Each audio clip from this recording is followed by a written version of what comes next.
my sword and shield, down by the riverside, down by the riverside, down by the riverside. I'll lay down my sword and shield, down by the riverside. Study war no more.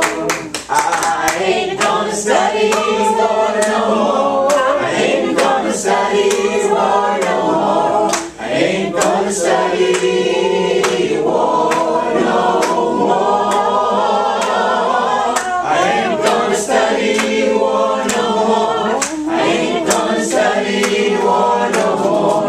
I ain't gonna study war no more. Yes! All righty, good morning, everyone. Good morning. And, okay, say it with me. Doggone it. I didn't win the lottery. I didn't win the lottery. What's up with that? What's up with that? Okay, now we've got it all out of our systems. So I had that money so spent. It's like, oh my gosh, a big new church with a jacuzzi and a hot tub. And a full kitchen with a full staff. Shuttle buses. Oh, you guys have no idea how fast I had that money spent. And I'd be like, oh, and a church up on the mountains and all this stuff. And there's a labyrinth outside. Yeah. Alrighty. But that's okay. Because even though it would have been nice, even though it would have made things a lot easier in a lot of different ways, just because that doorway didn't open for anybody here, it doesn't mean that the dream is not still just as valid. It doesn't mean that the dream is not still as attainable.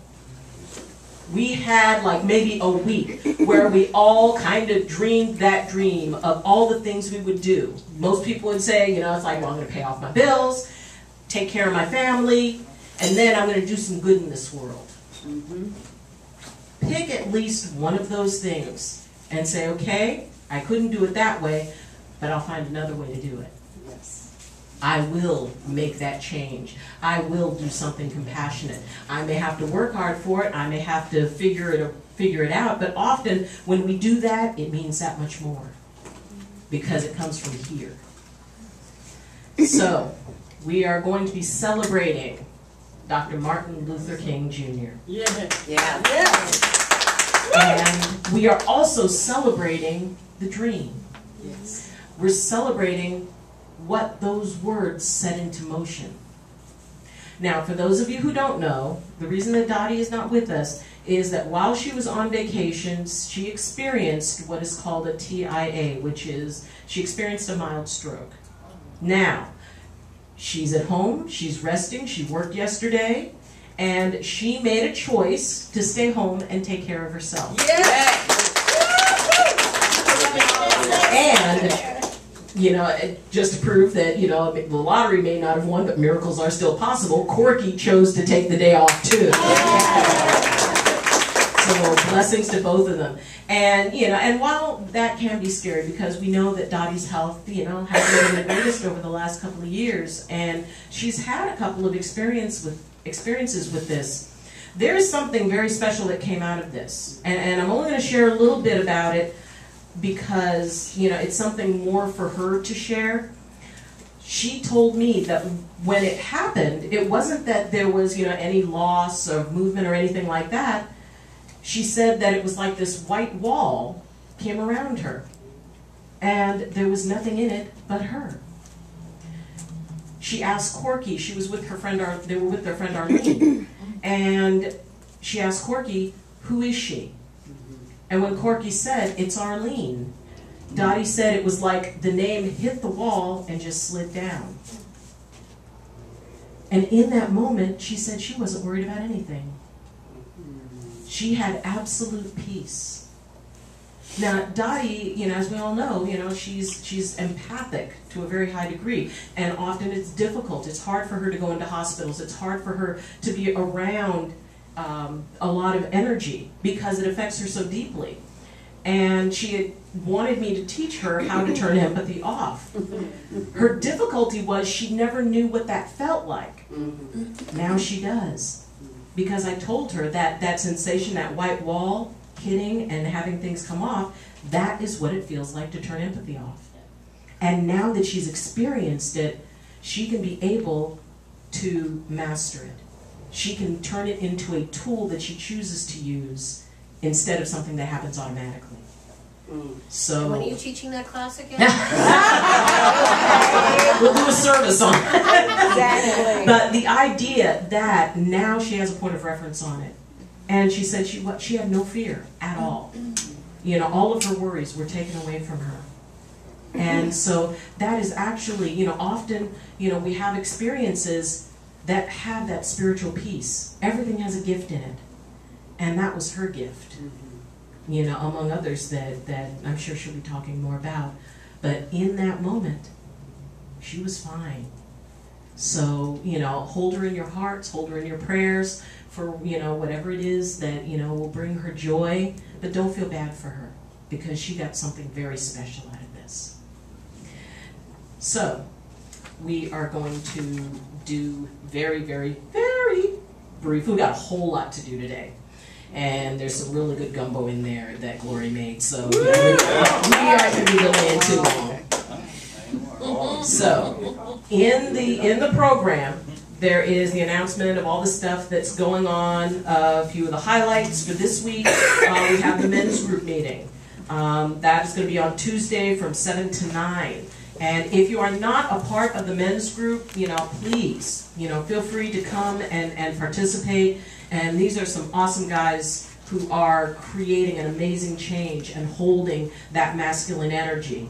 And, you know, it really is wonderful to have that here, to have, you know, these guys who, you know, they're you know, our warrior brothers holding that space and being able to talk amongst each other about their spirituality, you know, in a very special way. It's a very special bond. So I really encourage everyone to participate in that.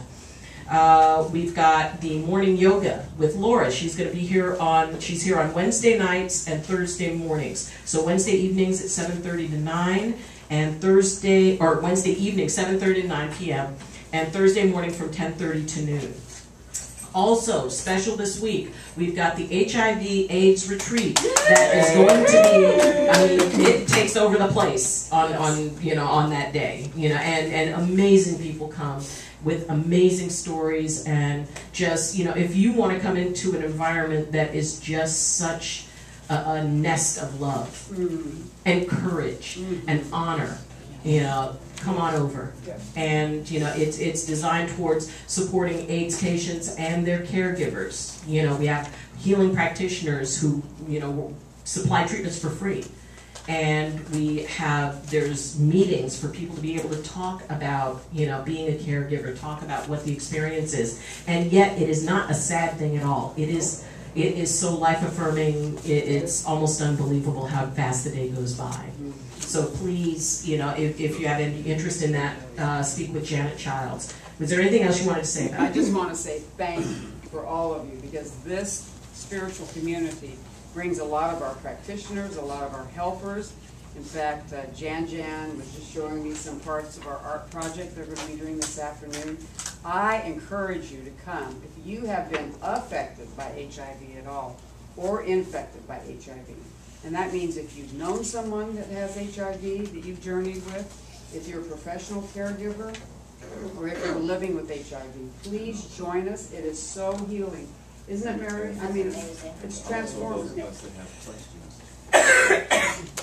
how to work around people with HIV. Right. There's a lot of questions that people ask. When is this?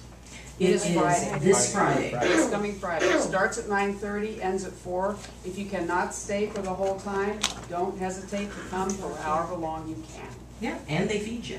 Yes, So- or it caters food for us. You know, it really is an amazing afternoon, and it allows for an opportunity to release myth, to release, Yes. oh, I heard, Right. or people say. Right. It's about the reality.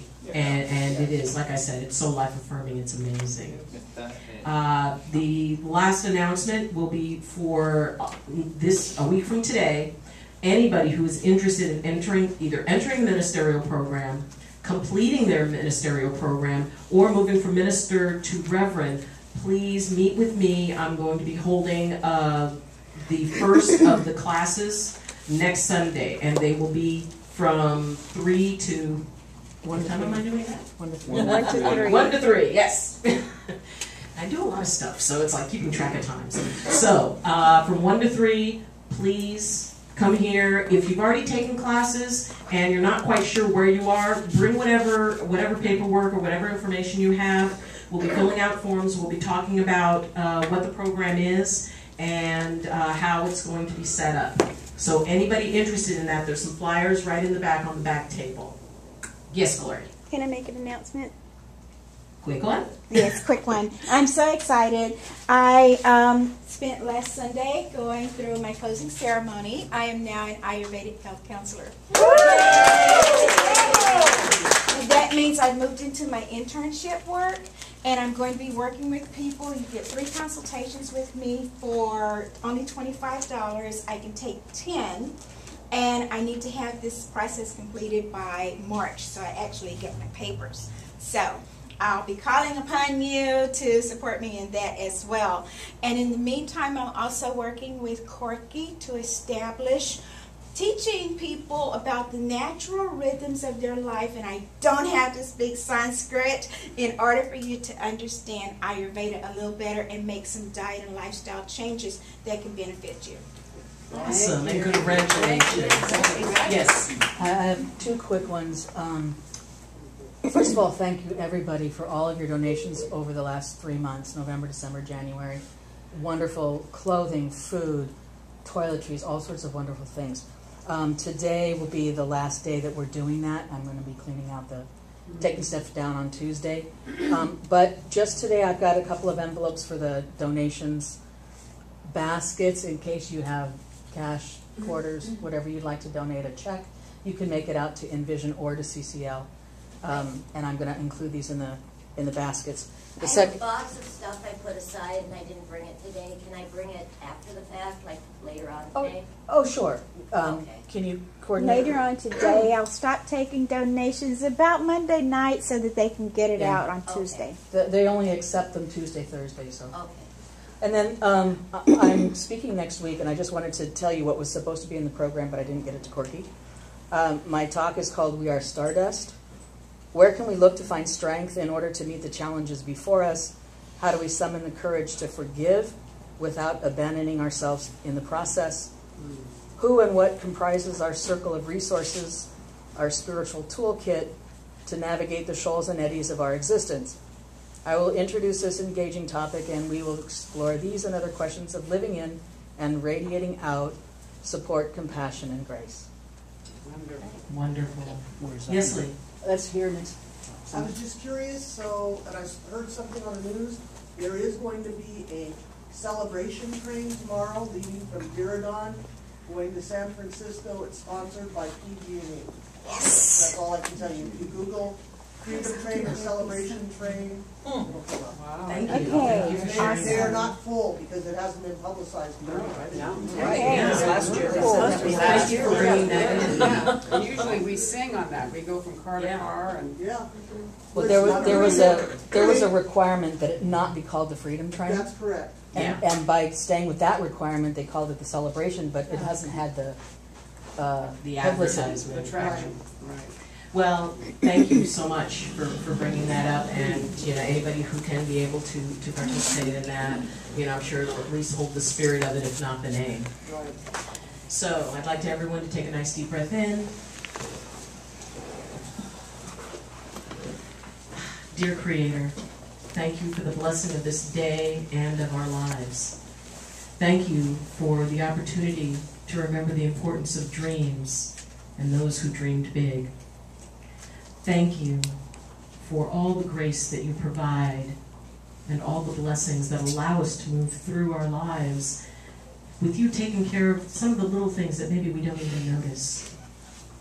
Thank you for people who stood up for what they believed in and who were willing to pay the ultimate price for it.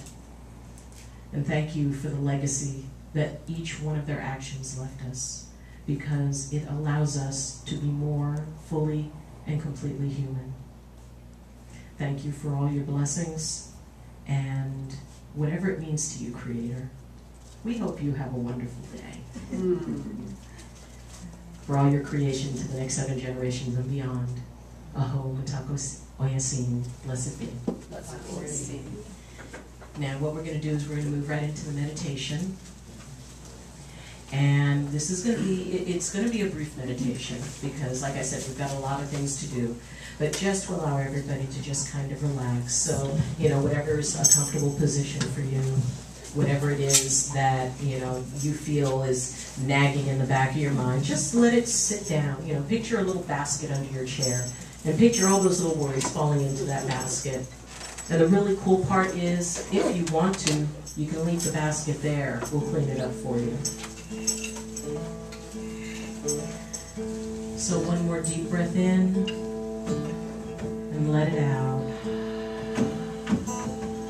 Allow yourself to move into the space, whatever space is most comfortable for you, whether it's by the beach, maybe it's on a mountaintop, maybe it's in the middle of a desert on a fully, you know, moonless night where you can see all the stars. Wherever that is, allow your spirit to sit there. And as you think of angels, we think of our guardian angels, we think about archangels. I want you to consider the angel that lives within you, because each and every one of you have an angel inside of you.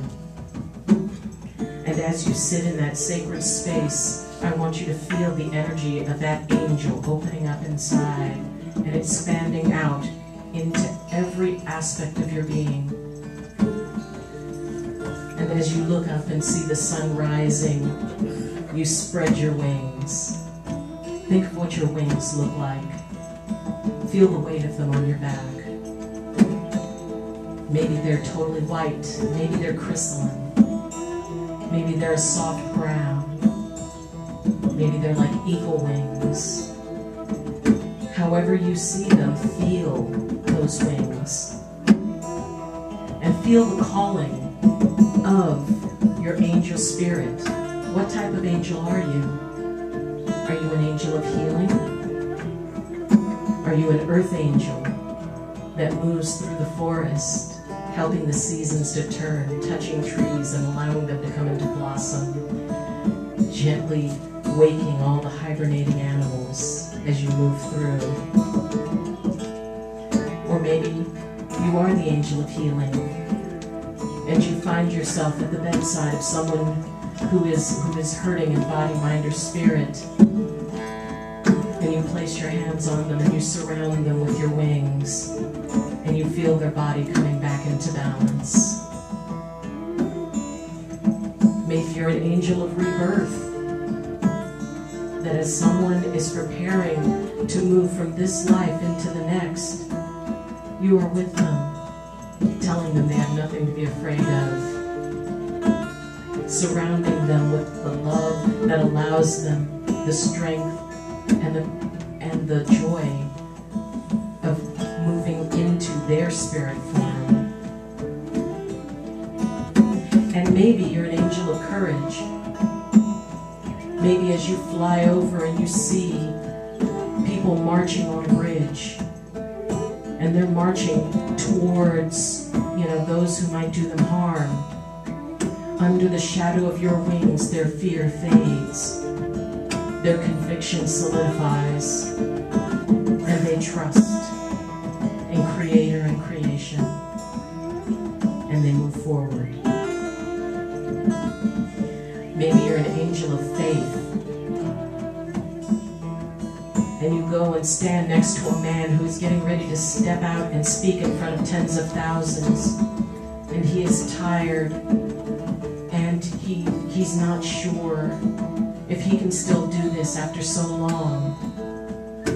And you place your invisible hands on his shoulders, and And suddenly there is a fire of conviction that brightens in his eyes, and his heart becomes solid in his faith.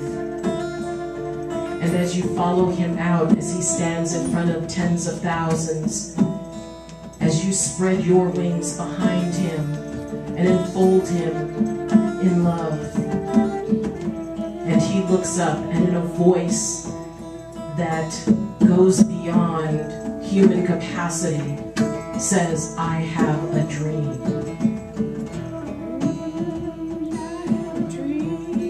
Enjoy the moment of your angelhood. Feel the love of serving creation, and know that that angel is within you all the time. Meditate on that for a few moments while we listen to Reverend Janet Childs and Minister Carolyn Kais.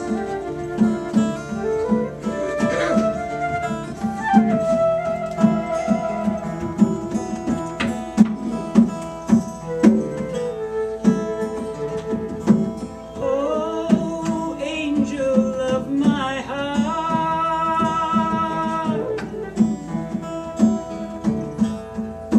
spread your wings, reach across the landscape of time to the infinite heaven of my dreams.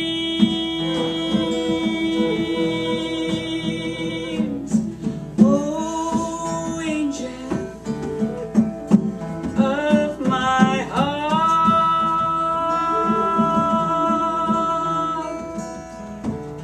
spread your beautiful wings, and we'll travel across the landscape of time,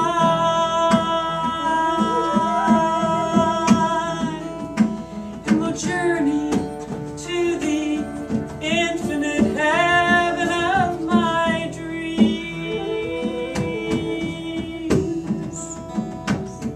and we'll support the strong and gentle voice.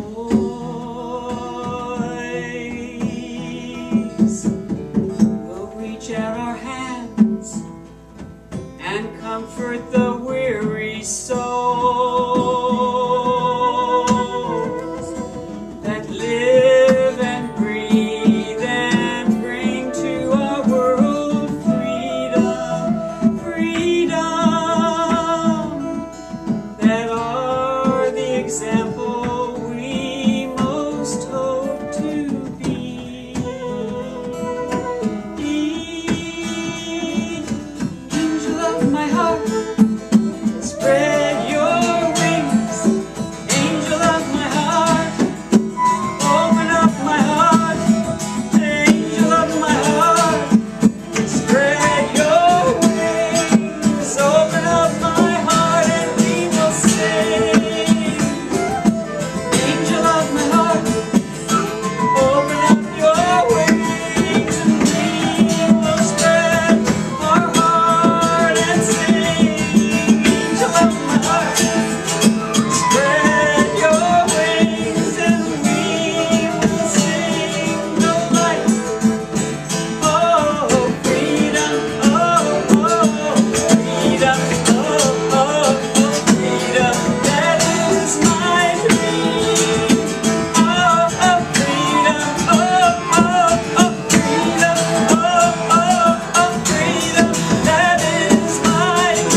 Thank you so much. Yeah.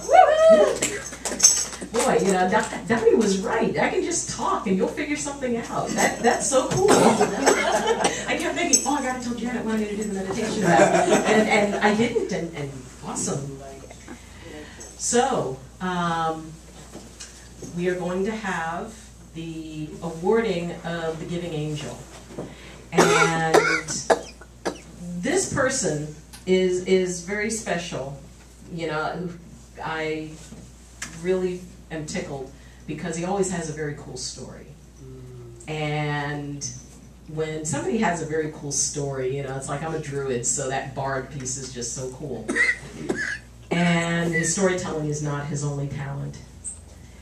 He is someone who believes so much in what he does that he is willing to override anything. He sets a dream. He had a dream, and he set it into motion, and it wasn't easy, and there were challenges. And he stood up for that. And he shares probably one of the best gifts that can be shared, which is music from the heart, which is why this week's Giving Angel is going to Glenn singing. Yay!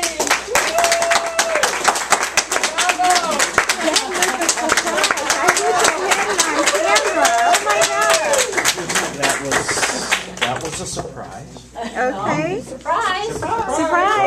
Surprise! Sometimes it's all about you being.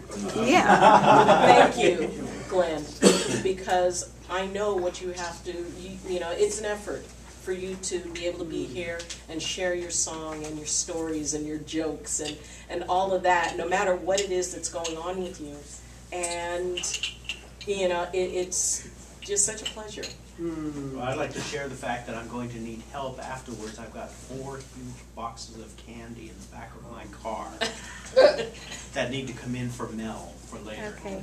So we're gonna need. I'm gonna need some help. All right, so come here so you can get your picture taken. Oh. There we go. I have to do Corky's job today.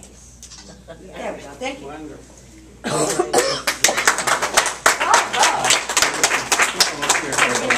Absolutely. She has to be here next week. Yeah.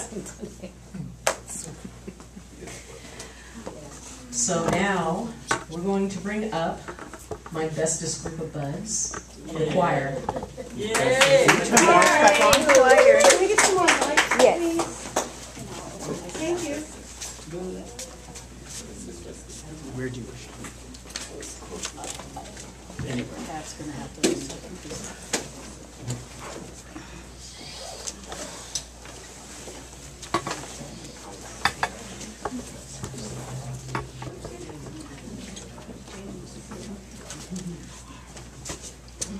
We'll build a phone booth. Do you want to put a fourth one up? Well, we can. Shirley, want to move over? Glenn, move over a little bit. Then Chris.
Yeah, you guys should be here during rehearsal time. It's like, wow, really? Are we gonna do this? Are we gonna do this? And for some reason, when we get up here and experience that and experience the love you guys have no idea what it feels like. Or, you know, some of you may not, but when you're up here and you're looking into all your faces and you're feeling everything that you sing, man, it doesn't get any better than that. Okay. So, if you want to join the choir, please do. School starts at 1. Starts at 1 o'clock today. So, in thinking about this amazing man and all that he did, I really felt called to start looking for things that maybe not a lot of people knew. Because, you know, he was Dr. Martin Luther King Jr. And he was also a man. And among the things I found out was that he was not born Martin Luther King Jr. His name was Michael King Jr. His father went to Germany, and he was so moved by the theologian Martin Luther that he changed his name. And he wanted that to be the name he carried into his ministry. And Martin Luther King Jr. made that same choice when he stepped up into his ministry. Martin at that point he was still Michael, he was kind of a precocious child. And actually not that much into spirituality or religion. He grew up in a religious environment, but he really wasn't that comfortable with a lot of over-the-top expressions of spirituality. And he faced a lot of very, very interesting challenges when he was younger. One of the most significant was that when he was 12 years old, his grandmother died. And she was at home, and, you know, it was in the family home. Well, he snuck out. His parents had told him to stay home, but he snuck out because he wanted to see a parade. And it was when he snuck out that she died. And that so traumatized him that at the age of 12, he threw himself out of the second floor window. Because it just so hurt him. He felt such shame at what he had done, that he felt he hadn't been there for her. And as he grew, you know, he was tremendously intelligent. He skipped not only the 9th grade, but also the 11th grade, and entered Morehouse College at the age of 15. Wow. He really did not set into his spiritual life until his junior year, when he took a Bible study class. Which he probably figured, hey, if it's a Bible study class, that's going to be an easy A for me because I grew up with it.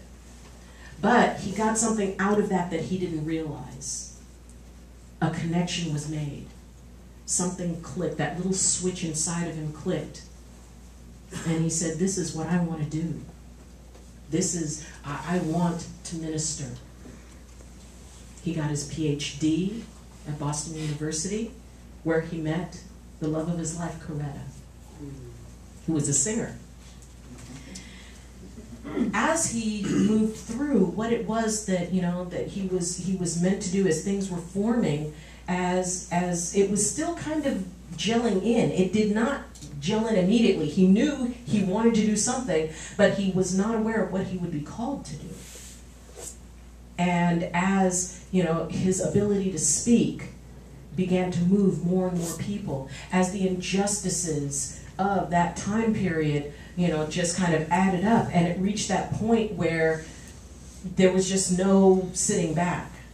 There's a saying that evil can only prevail when good men do nothing. And his view was not one that us versus them. He was very, very influenced by Mahatma Gandhi and the idea of peaceful protest. It isn't about defining somebody else as your enemy. It's more about defining them as someone who just doesn't get it yet. And you hold them with compassion, the same compassion that you want them to hold you with.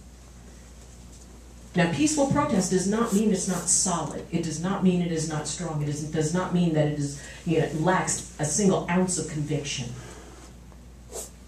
And he did face a certain amount of dissension, even among the blacks, who, some of them, especially the younger ones, it's like, no, we need to battle this. We need to go to war. We need to do this. And he just held in his conviction. He was able to, even when other clergy were saying, well, you want too much too fast. He went to jail. He went to jail many, many, many times. And he was in the Birmingham jail when an article was written about, that he was creating trouble, that he was an extremist, that he was, creating dissension. That he was communist. That he wanted change, but he wanted it too fast. That he needed to slow down and back off. And I had a teacher once who used to be accused of having very big energy. And his answer was, it's like, my energy's big. I'm not bringing mine down. You bring yours up. Yes. Yeah. And that was something that in his own gentle, sweet way, Dr. King was able to do that. It's like, no, you bring your energy up. It's okay. When there's a lot of us, we can have our energy up if we want. And yeah, there are risks. People were arrested. People were hurt. But it stayed. There was that tenacity. And after a while, people started realizing, you know what, maybe this peaceful thing has got something going with it. Now, we all, know about Rosa Parks. In December of 1955, she refused to give up her seat. What most people don't know is she was not the first opportunity for the NAACP to create an icon. The first one was a 15-year-old girl named Claudette. Claudette refused to give up her seat on a bus to a white man who was arrested. And they felt that they could create the cause around her. Unfortunately, she was pregnant. And it was viewed that because she was unmarried and pregnant, that there would not be the same sympathy towards her. So that was in March. So in December, Rosa Parks does not get up. She gets arrested. That very night, there was a huge meeting held saying, we have our cause. This is where it starts. I always wonder if Claudette ever realized that she missed an unbelievable legacy by that much. And I'm sure she went on to live her life and raise her children and do what she needed to do. But Claudette was special because while she was not the one to take that, she was a part of it. So, when we talk about, the iconic I Have a Dream speech, and I'm sorry, if you can sit through that whole thing and at least not tear up a little bit, you need a hug. You need a hug bad because, just sitting and listening to that. And it's not just listening to the words. It was something about him. I believe there was an angel standing behind him with its wings unfurled because he was tired. He said that he would not live past the age of 40. He just knew that. He wanted to, but he said something told him that he would not live past 40, and he was assassinated at the age of 39. Wow. He stepped up into something that maybe, they say that we just kind of walk into things, and if we took time to think about it, we might hesitate. He didn't hesitate. And when he spoke the words, free at last, thank God Almighty, free at last, to me, as I listened to that speech, to me, what was freed was the idea. The words were said. He had fulfilled his spiritual contract by being the bearer and the channel for those words. Because there is nothing that doesn't start off with an idea. And those ideas, you know, it wasn't people being free, it was the idea being free. That it was released, it was shared, and once it was out there, it would never be taken back. Jesse Jackson was with Dr. King when he died, and I was watching an interview that he did, and he said that, you know, they were there, and Dr. King said, he's like, well, they were going to go eat dinner, and then go listen to a band who was going to play his favorite song. And, you know, Dr. King looked at him and said, well, you know, why are we waiting? Jesse Jackson said, well, we're waiting for you. And he said, well, you don't have a tie on. Jesse Jackson said, you don't need a tie to go to dinner. The only thing required is an appetite. Said Dr. King looked at him and said, you crazy. And, you know, as they were planning this meal and planning this dinner, that was when they stepped out on the balcony. And history changed forever. He was a man. Do not believe for an instant that he held something that every person in here does not hold. We all have that within us. Maybe we're not called to it, but we each have that within us. There's that part, there's that line inside each and every one of us that is like, you know what, beyond here, you do not cross. We all have something that we would be willing to die for, whether it's our children, whether it's a cause. And we may never be asked to. Most people are not. Any who have served military, honoring the military in here, you were willing to give up your life for me. And for that, I am grateful. It doesn't matter whether you agree with war, whether you agree, I mean, nobody agrees with war, but whether you agree with the politics behind it, the soldiers, those who stood in the line, like our first responders, the ones who were willing to run towards a problem as opposed to run away from it. That's what you're willing to give. Our firefighters, our paramedics, our police officers, they are willing to give their lives. I'm sure they'd rather not, but it should be acknowledged that they're willing to. And that lives in every one of us. We each have a Mahatma Gandhi. We each have a Martin Luther King. We each have, you know, a Jesus. We each have Ganesh or Allah. Whatever it is your spirit calls, whatever that ultimate expression is, it's inside of you. You don't have to, you know, look outside for it. Because it's amazing how in a moment that we're not thinking, we do something foolishly brave. And I think that's probably one of the best things about being human, is that we have the chance to every once in a while do something stupidly brave. Now, I was, when Dr. King was assassinated, I was just past 1 year old.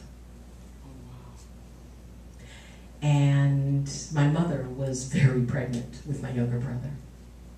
I wish that I had had a chance to speak to him, to know him, to sit in a room with him, to have a soda with him.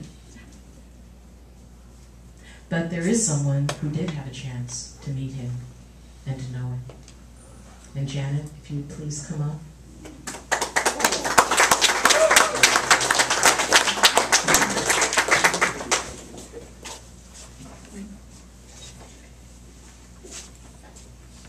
And you know, it was with a great deal of honor that I was able, thanks to my mother and my father at the time, to march with Martin Luther King. And I actually got a chance to meet him, just for a brief moment. And my sponsors, and in those days when a white person, especially a white child, was in a march, we had sponsors. We had African-American couples that was my sponsors. So they took care of me through the march so that nothing would happen to me. And they said, would you like to meet Dr. King? And I said, could I? You know, and so I was, you know, and I had a vision of him, you know, from the TV. What did he look like? Big man. He looked big. He looked tall. I imagined him being like Mr. Ronnie. I mean, I imagined him, you know, and he was actually very short. Did you know that? 5'3", I think, something. He was 5'3". Wow. And you know what's amazing about that is the energy of him was huge. But I want to acknowledge what Dr. Ayleen said about him being tired. You could see he was tired.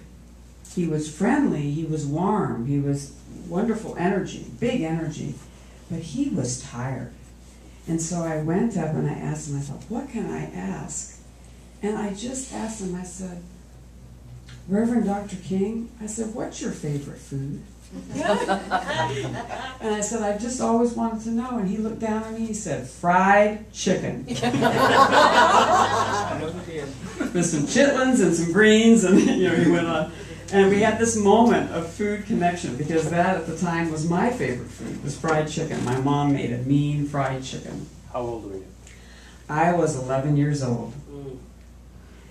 And what's amazing about that is it was the year before my father died.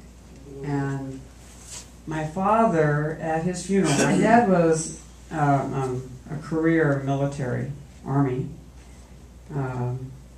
sergeant, and he, at his funeral, had as many African American soldiers as his pallbearers as he did white. And I think what it was his just, my father was very kind. My father was very soft-spoken and very introverted. He wasn't out there a lot, but he really believed when something was not right, he said, I really believe in it.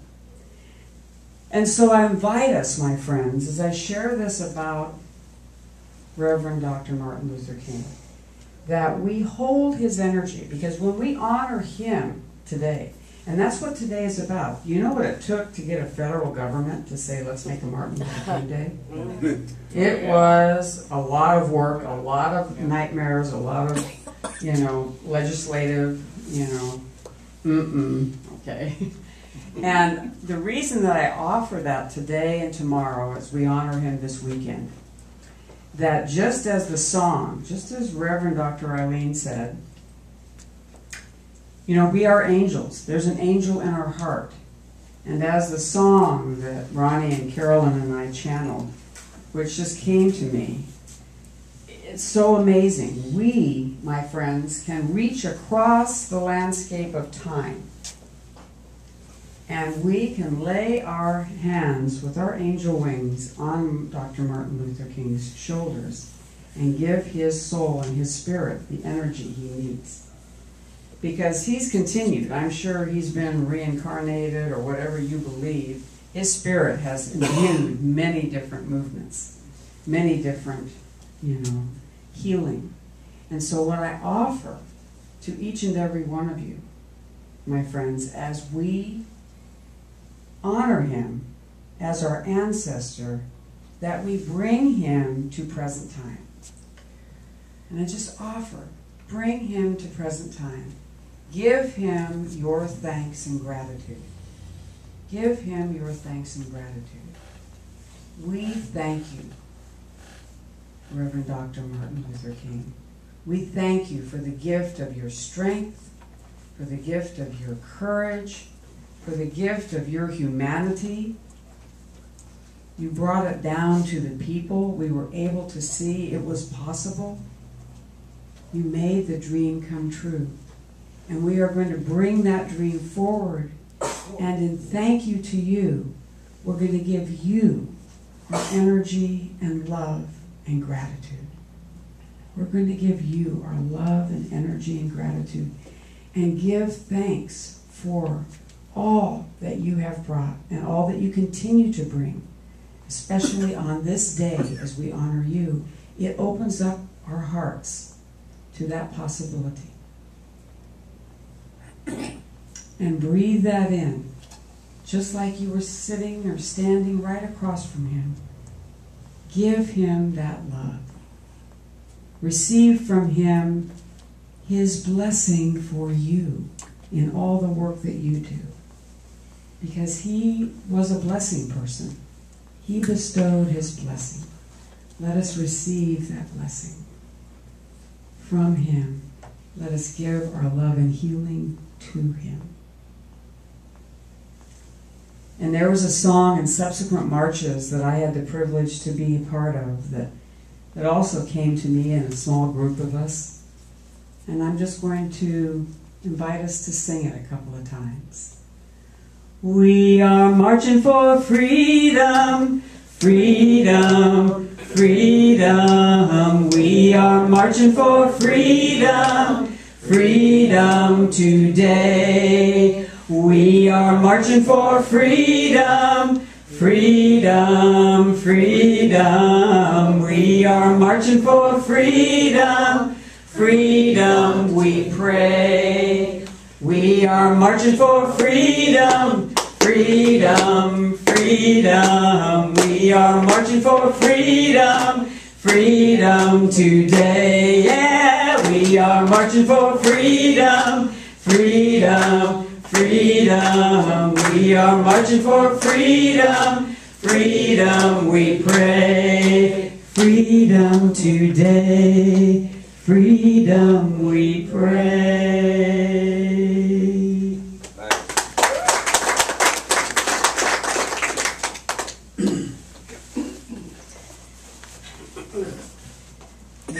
When we talk about the experience of the idea of the protest, especially when that was such a racially charged time, and my parents would tell me stories, and I suppose in a way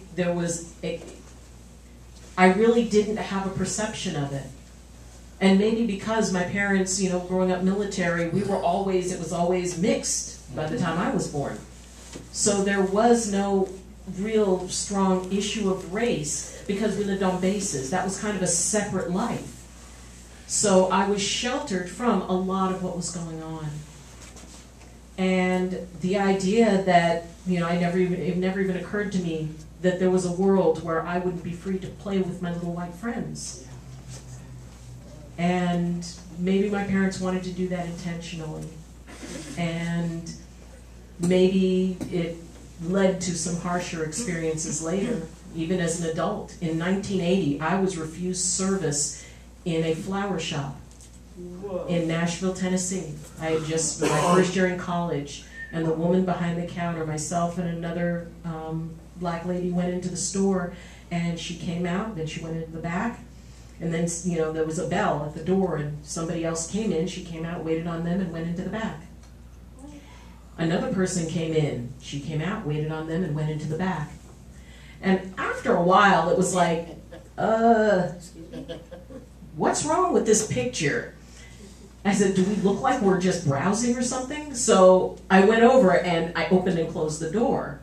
And she came out and she looked, and I said, excuse me, are you or are you not going to serve us?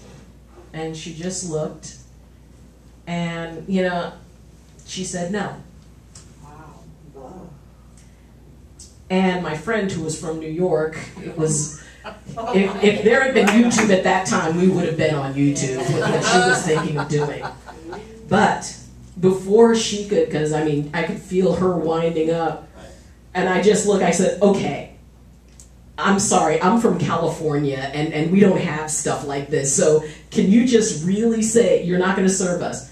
And at that point, she started feeling uncomfortable because I was smiling at her. And she said, no.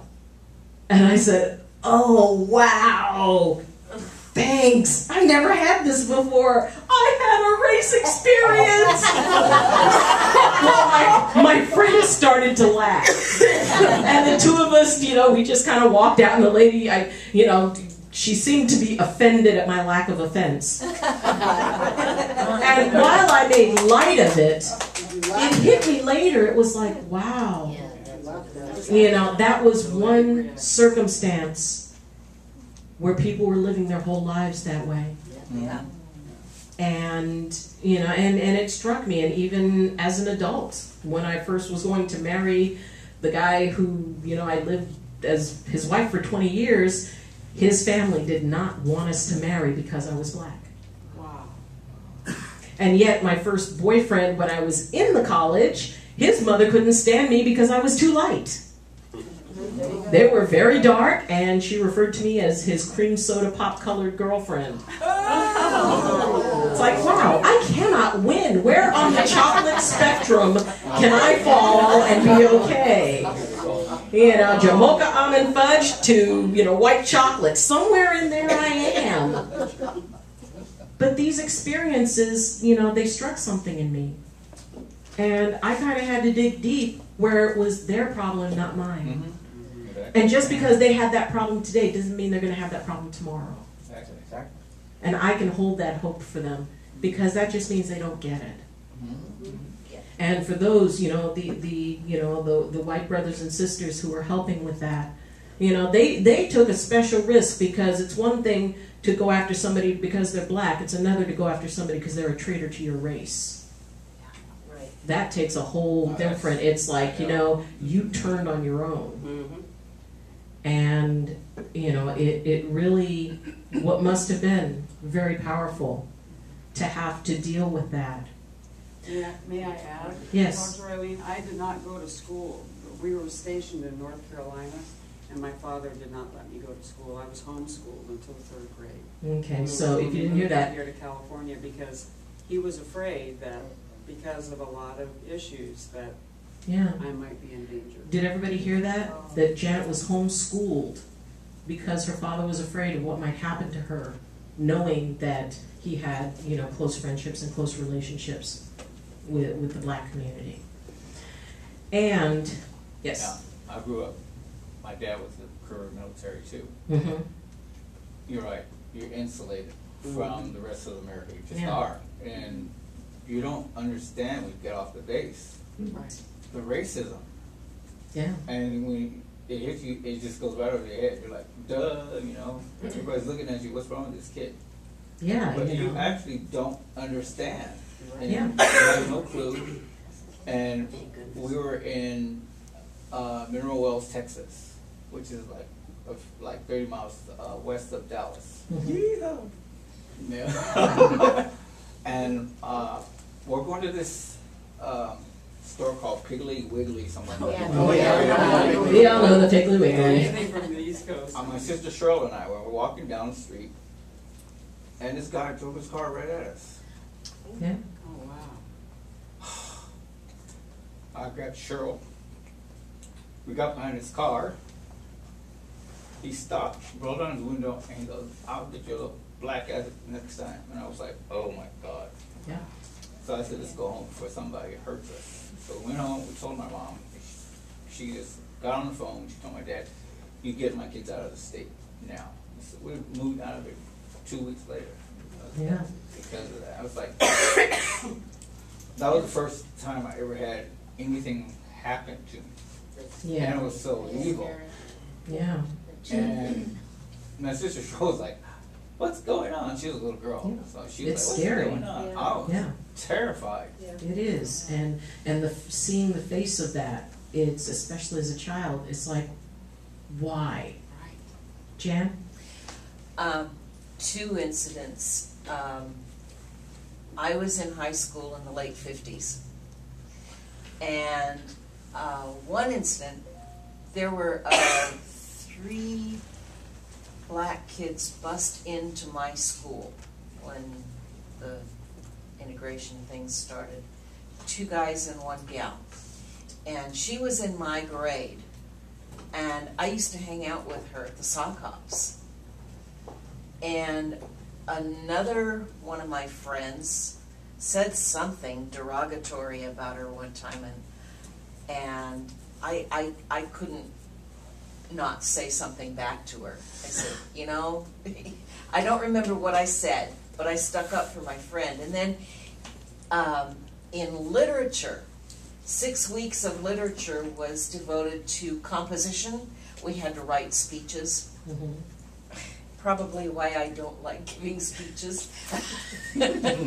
But I had written one that I fully intended to give in class, and it was about my feelings on how unfair I thought it was and how unjust I thought it was. They are just, they're people, you know. Yeah. Their blood is red, they put their pants on one leg at a time, and they're just like us. Why do we have to treat them different? Yeah. My stepmother wouldn't, she advised me very strongly not to give that speech because she was afraid what people would think of me. Yeah. The names that people would call me. Yeah.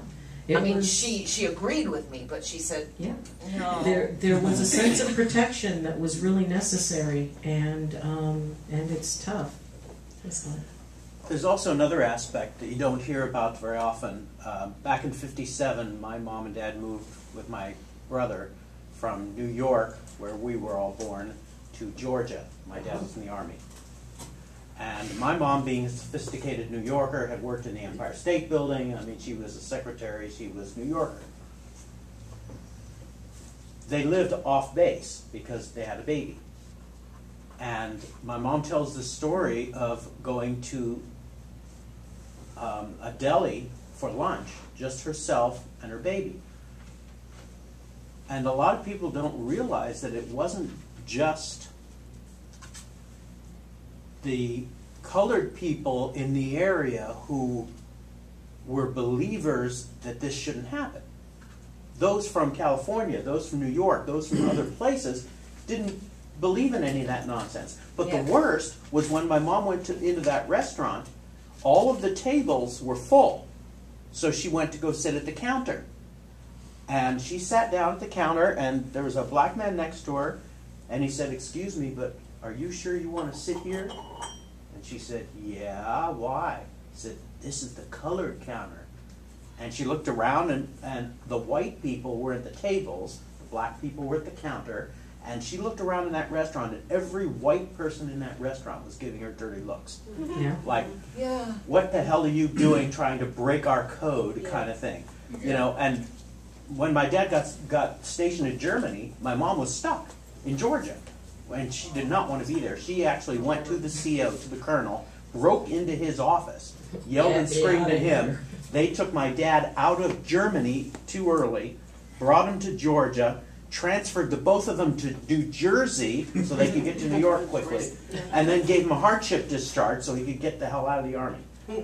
But it just throws me that when somebody does want to stick up for something like that, even the others around them don't want anyone rocking the boat.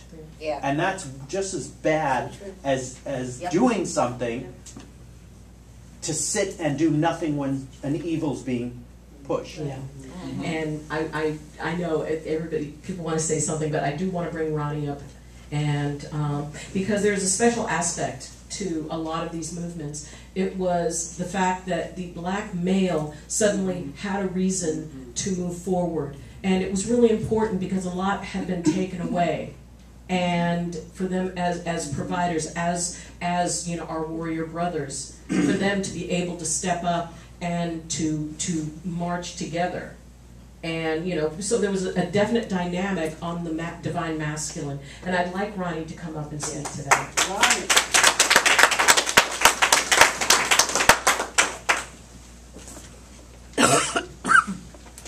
Oh Lord, let me have a dream without being a dreamer.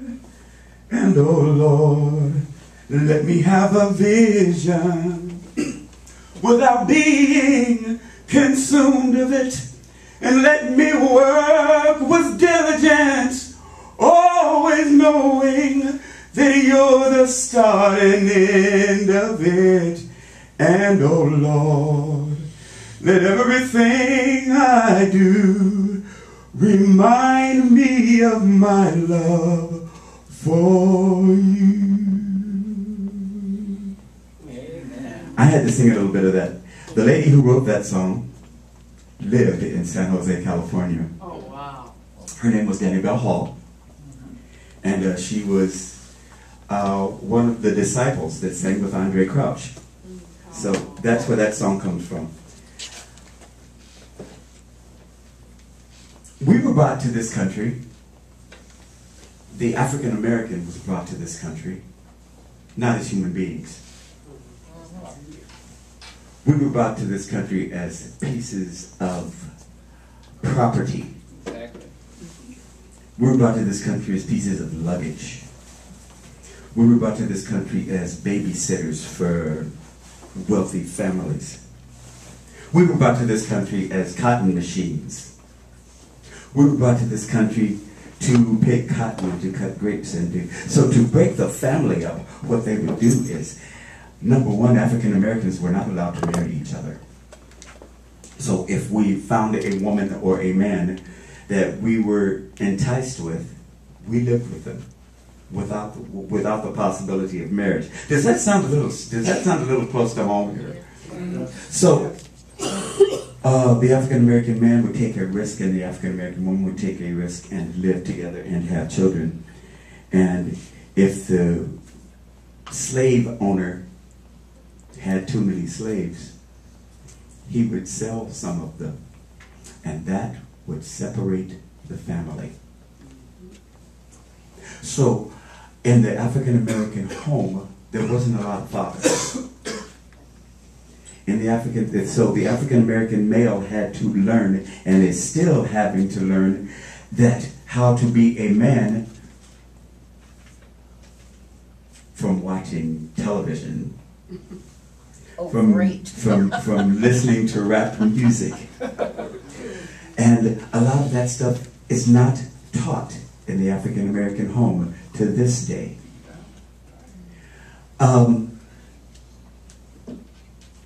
In Dr. King's dream,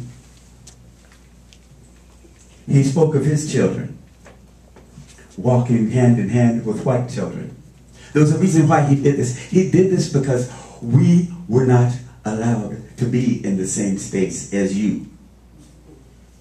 We were not allowed to go to the same schools as you.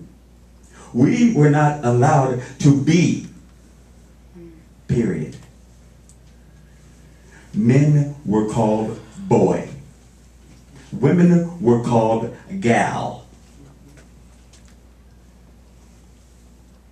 That was where we were. It's amazing that 130 years after the Constitution of the United States happened, that we elected a man by the name of Barack Obama. The reason that it is amazing is because there are some places in this country that still I can go into, and the cops are called because I entered that building. Why am I so proud? I will tell you why I'm so proud. Because a little 5-foot-nothing man stood in Washington, D.C. against all odds, and his life was threatened. And he was told that if you go there, we're going to kill you. He was told that if you go there, we're going to kill your family. As a matter of fact, they did throw a bomb into his house. All of this stuff happened, but so I can be here to do this. My mother moved to California from Louisiana, and my father followed her because she left him there. And she moved to California because of the fact that she did not want her children raised in an atmosphere that was in Louisiana. God bless your mother. Yes. My mother's 92 years old, thank God. But she moved to California because she did not want her children raised in the same atmosphere that she was raised in, where her sons never grew up, and where her sons never grew up mentally, and to be a man. So since we weren't men, we didn't allow ourselves to live with our families, and that is going on today. How do we break that? We begin to live the dream. We begin to say, no, that is my child. that is my wife, that is my husband. And we begin to build communities, and we begin to stand up and be the man and woman that we're supposed to be. And that's what the dream is all about. When I can go into a grocery store and not looked at as a black man, but looked at as a man. When I can go and apply for a job and looked at for the things that I've accomplished and can accomplish, instead of looked at as, wow, that's a black man that just walked into the room. Have you ever listened to the news and someone Caucasian has done something against the law? They don't tell you that he's Caucasian. Oh, right. That's true. But if I was to go out and break the law, they would say, a black man just broke the law. There's a lot of things that we don't even look at or we don't even see because it happens all the time. When Martin marched across the Edmund Pettus Bridge,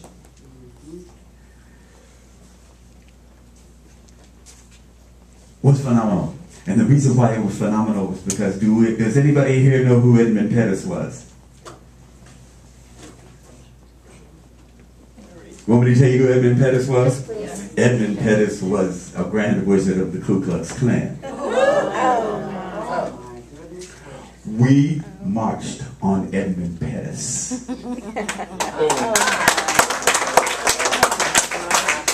If we live, and if we do right, and if we stand for what we believe in, we can walk on people that want to destroy us. I said before, I listened to Charlie Daniels say this: if you don't stand for something, you will fall for anything. That's right. That's right. Charlie Daniels from the Charlie Daniels Band said that, and it totally blew me away. I was sitting in my living room going, we need to know that I am a man. I am not your boy. You are a woman. You are not my girl. We can stand together. If I have to stand by myself, I will just be like the tree that's planted by the water. See, the tree that's planted by the water, what it does is it not only does it grow tall, but it grows deep. That's right. And when and the more that it's fed, it grows taller and it falls deeper. So when the wind comes along, no matter which way the wind blows, that tree is rooted. Like a tree that's planted by the water, I shall not be moved.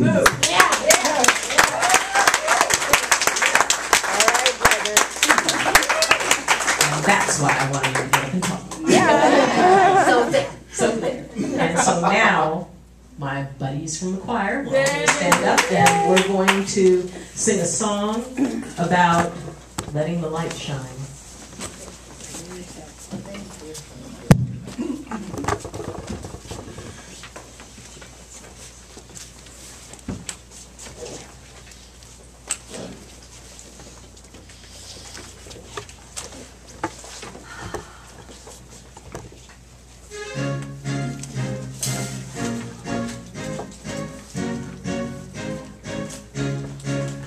Just before the dawn, when the light's still gone, shine, shine your way.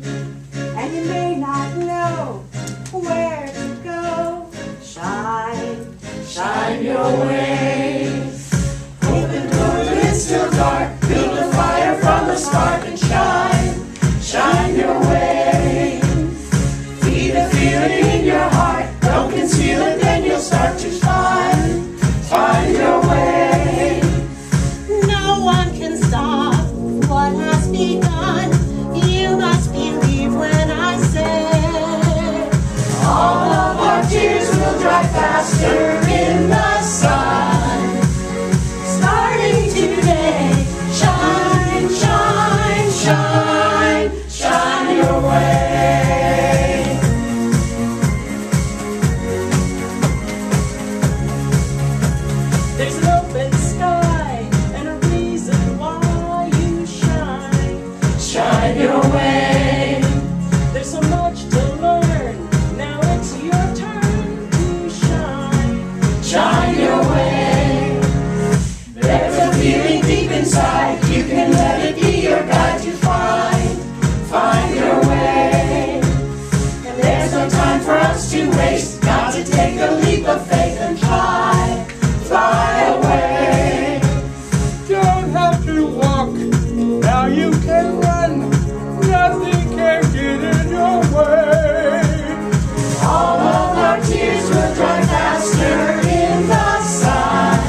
saying we found our way to the light.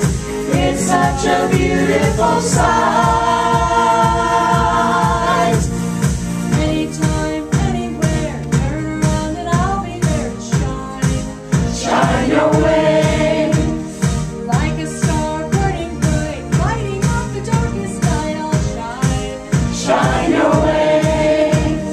Now I can see you are the one sent here to show me the way. All of our tears will dry faster in the sun. Starting today, shine, shine, shine. We're on our way. Shine, shine, shine. That's what we say.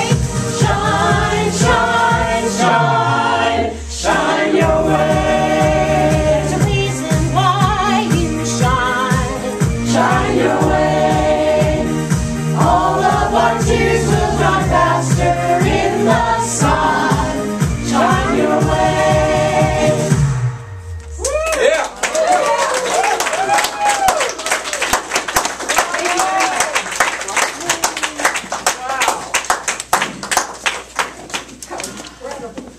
So, as you look at that angel within you, as you look at that place inside of yourself where all of those characters and all of those people in history that went above and beyond, know that that exists within you. There is nothing they did that you cannot do. All you have to do is believe in it. Believe in your heart.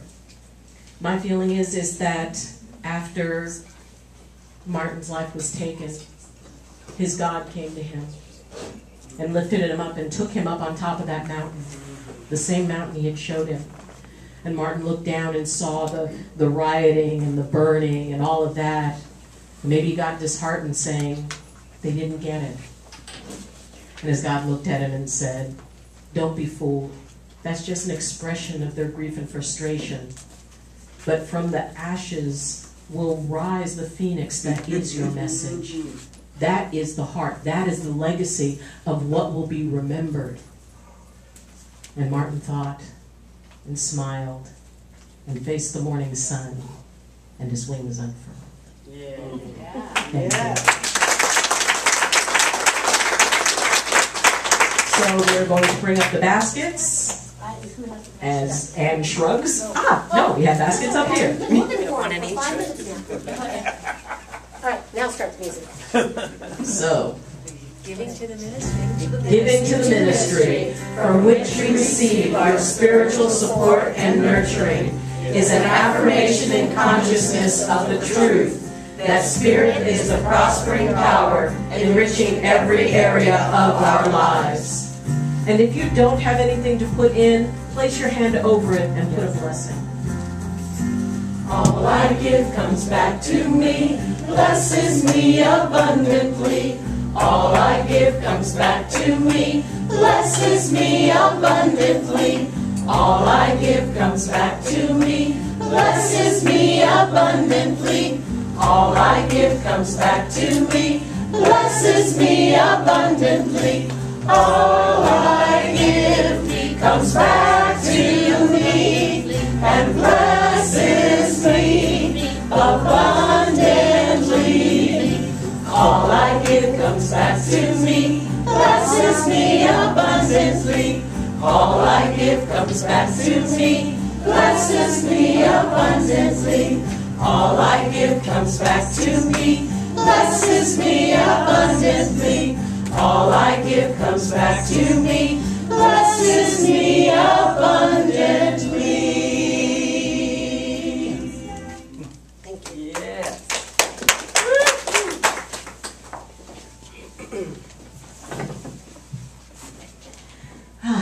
So, this is the point when we gather up into a circle, and if there's anyone who is going through something difficult in your life, oh my gosh, I almost forgot Dottie's favorite line. Thank you, Janet, for looking at me as if you're a puppy being left out in the rain. I am so sorry, because, I mean, if there's any phrase that is more representative of CCL than more than any other, it's Reverend Ronnie Grigsby, do you have a song?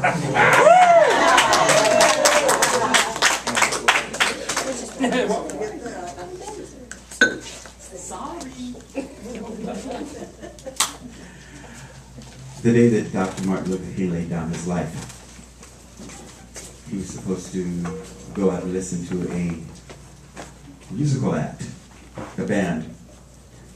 And they'd asked him for a request, and Dr. Martin Luther King says, I want him to sing my favorite song. And his favorite song was Precious Lord, Take My Hand.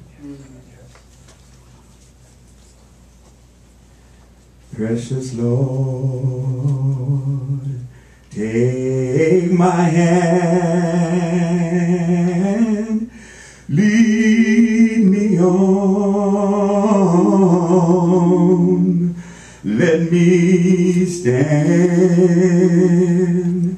I am tired, I am weak, I am worn through the storm, through the night. Lead me on to the light. Take my hand, precious Lord, and lead me on when my ways grow drear. Precious Lord, linger near when my life is almost gone. At the river, here I stand, guide my feet, take my hand, hold my hand. Precious Lord, lead me on. All right.